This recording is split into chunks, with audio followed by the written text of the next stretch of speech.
Hey everyone, so you've got one of these Arlo cameras and it's got one of those connectors, and you want to put that through a wall so that you can power your Arlo camera on the outside of your house, but not drill a hole so that you're drilling half an inch to get this thing through. Can you cut these cables? What do they look like inside? Can you re-splice them? Let's find out. So the first thing we need to think about before we cut this cable is where we cut it. Now, I think you want to cut it nearer the USB end rather than this end, because if you think about it, the USB end is going to be indoors, this end is going to be outdoors. Better to make the splice somewhere drier rather than where it could get wet from rain. So let's cut into the cable about half a metre or so in and see what we got.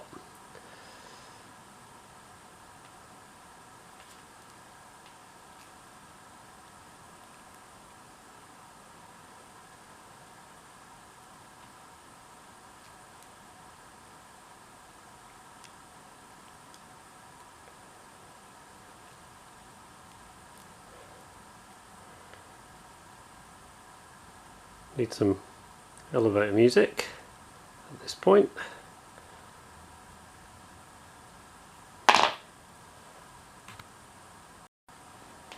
So I've just made two circular sort of cuts so I can get through the outer cable and expose the inner cable. And you can see you've got two cables in there, so two individual cores.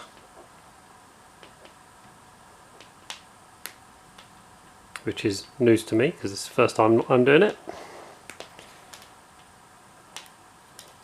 So there we go, two cores, brown, or is that black? Maybe it's black and white. Okay, so now we know we're dealing with just two cores, we can actually do some tests. I've got an Ultra 2 here.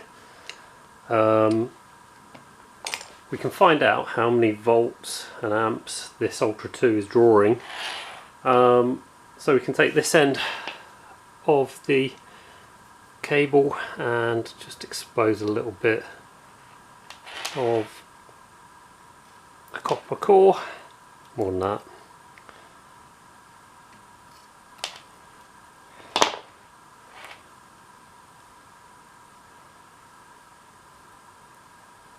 Same on the black.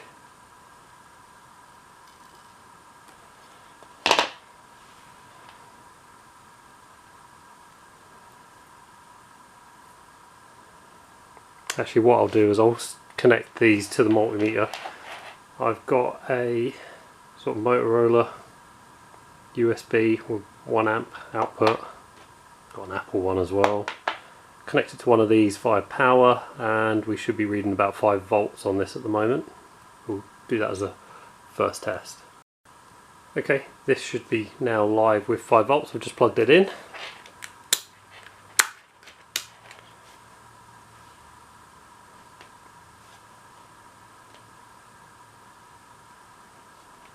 Let's make sure we don't short this out.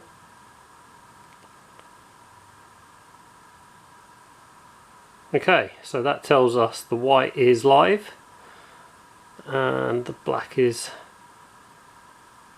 other way around. The black is live, the white is neutral.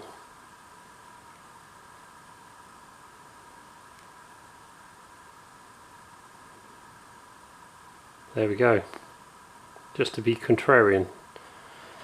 Right, let's try another test. So what I'm going to do now is just expose some of the core on the other end of the cable.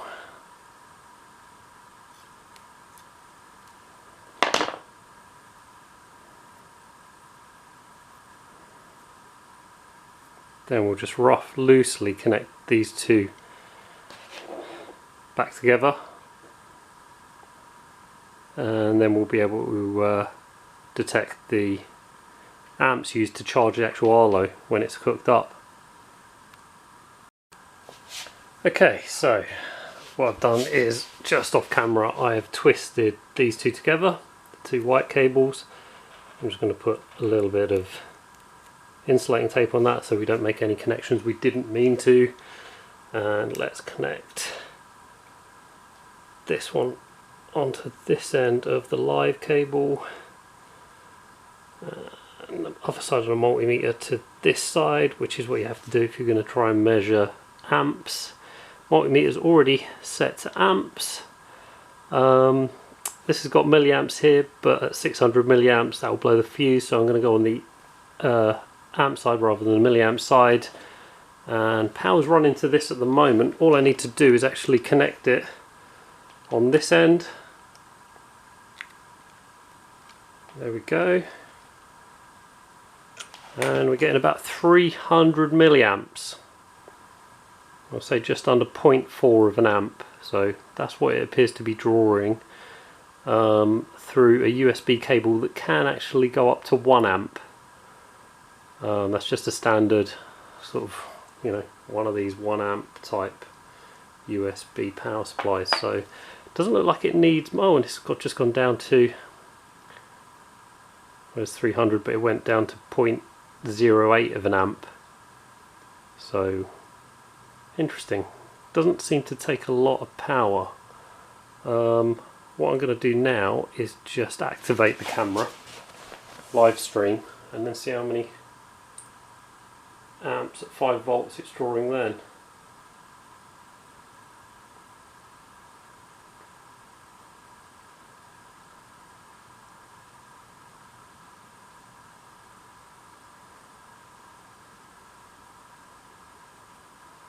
Okay, starting up a live stream.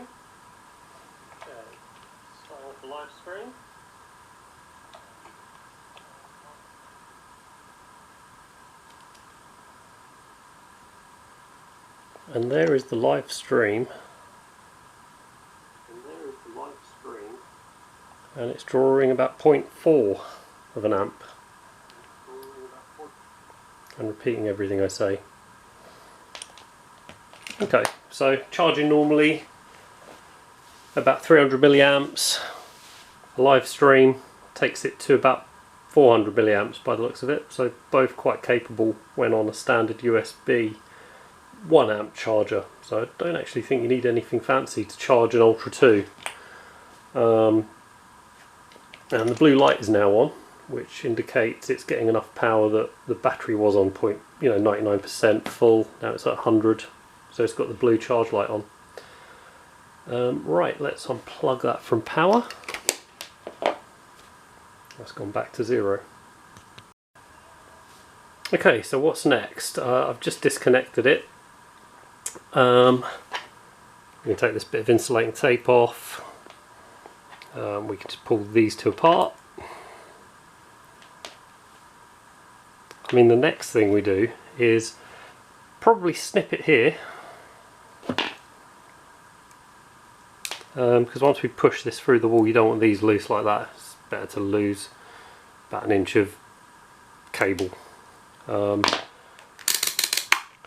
So now I'll put a bit of insulating tape on that so we don't get all brick dust and stuff in there, and that can be pushed through the wall, reconnected to this end, and there you have it. That's how you get an Arlo cable through a wall without having to drill a hole that's that kind of size. Right, just had a thought. So while I've got everything out, which of these pins on the Arlo connector is actually positive, which one's negative, what's the third pin for? Let's just find out quickly. There's a magnet in the middle, so it's going to probably be difficult. Okay.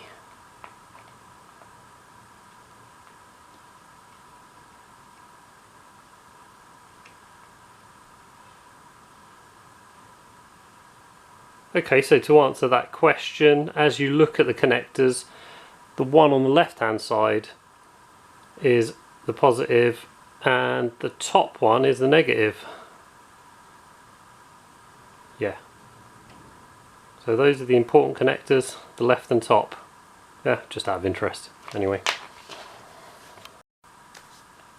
And as I'm going to be putting more than one cable through the wall, just marry these up a bit, I'm going to snip this one at about the same point.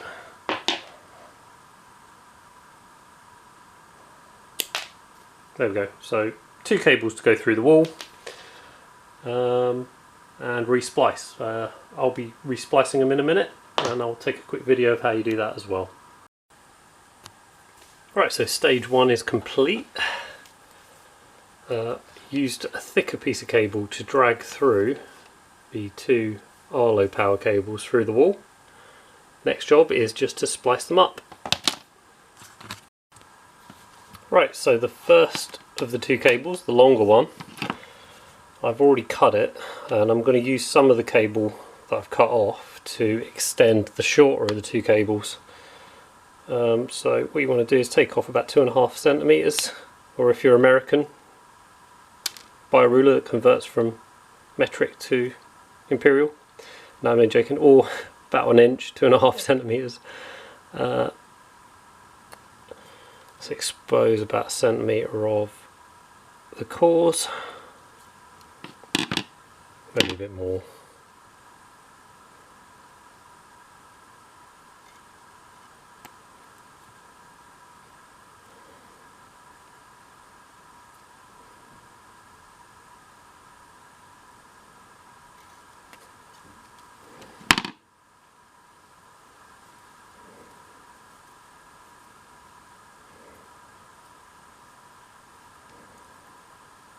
And I'm going to do the same with both cables. Okay, the next thing we want to do is to get some heat shrink tubing on the 2 places we're going to be connecting. So yeah, that will do.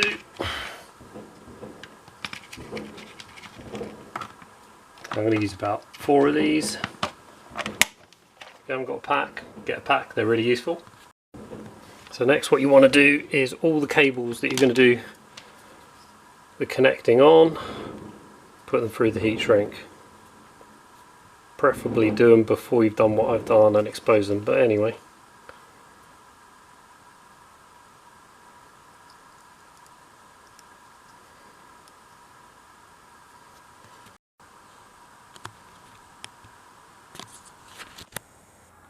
Right, so to make the short cable longer, just make sure I've got the right piece of cable, because there's a lot of cables in now. I'm just going to move this one out of the way. I have a length of cable from the cable that was feeding the camera that was closer, so let's join these up. Got a bit of heat shrink here. I'm going to put some on these as well, just to cover where they're exposed. Right, so off camera I've just cut the heat shrink to size, and what I'm going to do is put that over each of these. Need to cut it to size a bit more.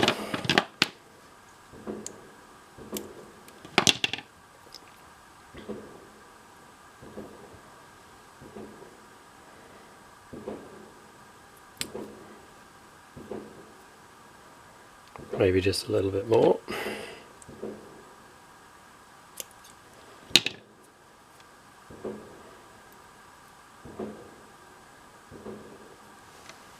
You can do both cores, but we probably don't need to, but anyway. So we've got, still a little bit long. So we've got 2 bits of heat shrink for each of the cores, and this bigger bit for the overall cable. So next thing we're going to do, make sure you get the white to white and the black to black, of course. So we're just going to twist these together. Could solder it, but I really don't think we need to.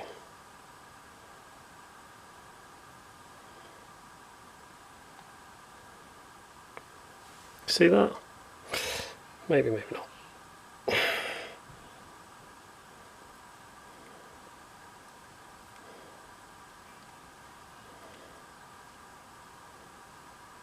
Once that one's twisted together, and do the same with the two black cables.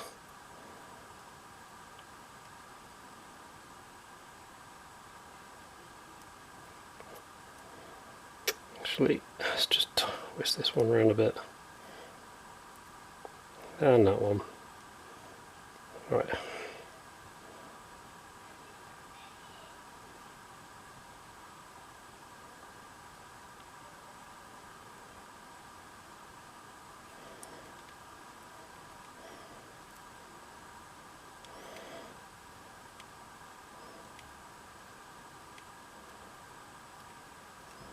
There we go, that's those both done.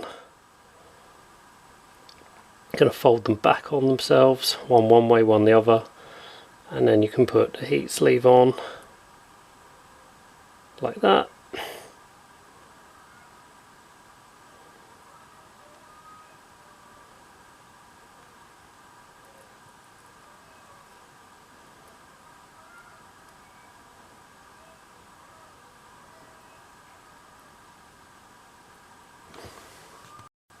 Okay, so both of them now have some heat shrink on. Next thing to do, carefully not to burn the actual main cores, is to apply a little bit of heat to the heat shrink to get it to stay where you left it. Actually, and make sure they're both in position, because you will be doing both at once.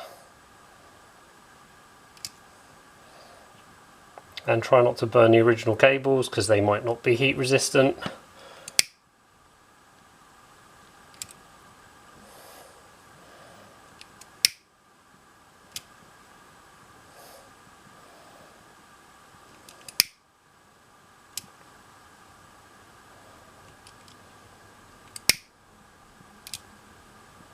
There we go, that's probably enough. So once we've got it like that, get a bigger bit of heat shrink and just fold them all in to that.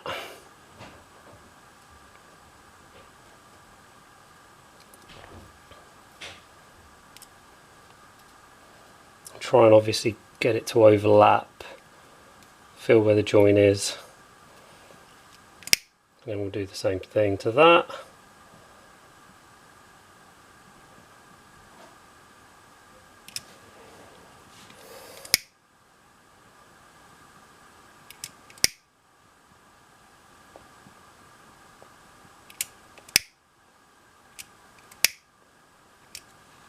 And there we go, that cable is now extended.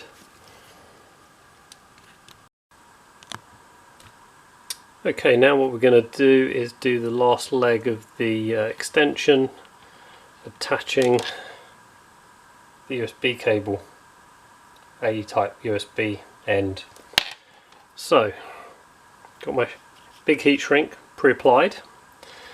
Let's get a piece of pre-cut heat shrink for the black cable. Yep, that's about right. And let's do the same with the white one.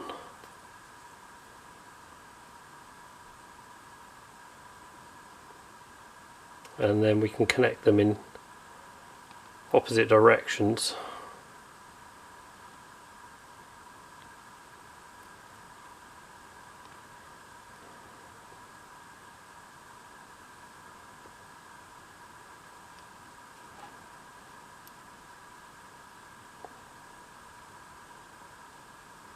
There we go.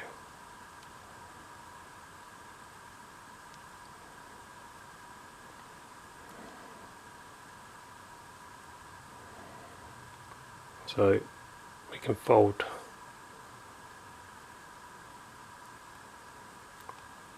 this one down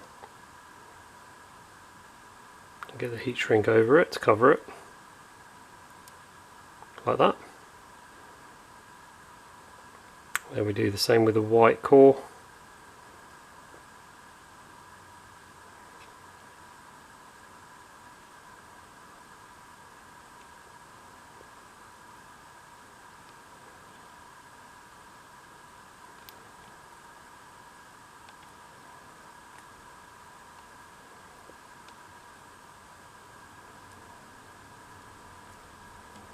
and that one will do the opposite direction, and then push the heat shrink over that. Let's try and flatten it a bit.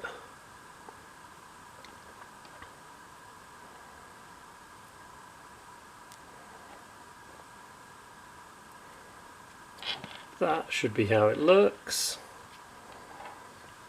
and then we need to shrink that down.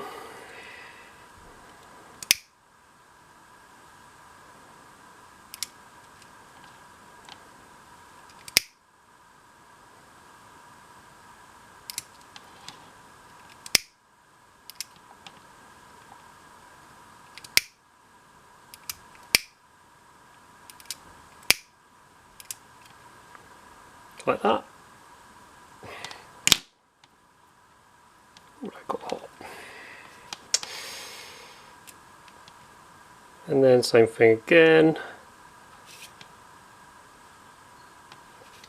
Just going to slide the big heat shrink over both of them.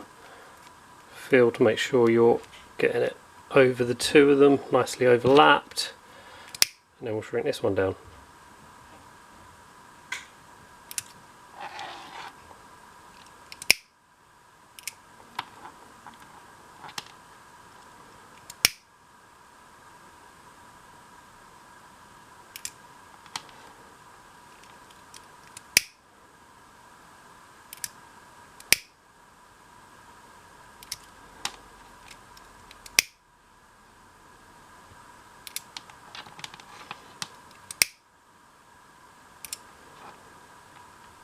Lovely.